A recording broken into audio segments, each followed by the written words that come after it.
In 1390, an archdeacon of Écija who lived in Seville, distinguished by his speeches against the Jews, became general vicar of the archdiocese. He ordered the destruction of all the synagogues that existed in the diocese, threatening excommunication to parish priests who would not comply with those instructions. At the beginning of 1391, the courts held in Madrid were attended by some powerful Jews, carrying letters from the Jewish quarters of Cordoba and Seville. In those letters, it was mentioned that people were harassing the Jews, motivated by the words of the new archdeacon. They felt insulted and threatened. They did not dare to go beyond the confinement of their neighborhoods. These Jewish magnates asked for the protection of the law. Knights were sent for protection, but the environment calmed down only for a time. On June 6, the first Jewish revolt began in Seville, which soon spread to different towns until it reached the Jewish quarter of Córdoba. Shops, factories, workshops, houses, everything got flooded at once with blood and fire, vanishing within a few hours with thousands of deaths in the streets. The revolt spread from Córdoba to various towns in the province. The voices, the lamentations, the groans of those who without guilt saw themselves ruining and destroying incited more rage and more cruelty towards their aggressors. They only used clemency and preserved the lives of those who wanted to be Christians and called out for baptism.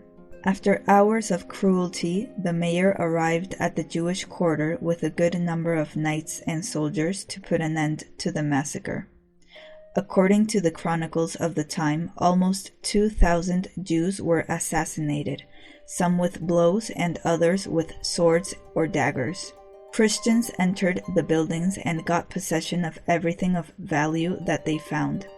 After the religious and material theft, the situation of the Jews who had chosen to convert was pitiful.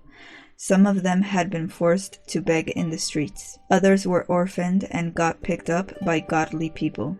Upon hearing of the events, King Henry III intervened in the matter, imposing a significant financial penalty on all those who he learned had participated in the assault on Cordoba's Jewish quarter. After the king's death in 1406, the robbery from the Jewish quarter was forgotten. Another unpleasant event occurred during Holy Week in 1473. The incident ended with the assault on the Jewish quarter of Cordoba.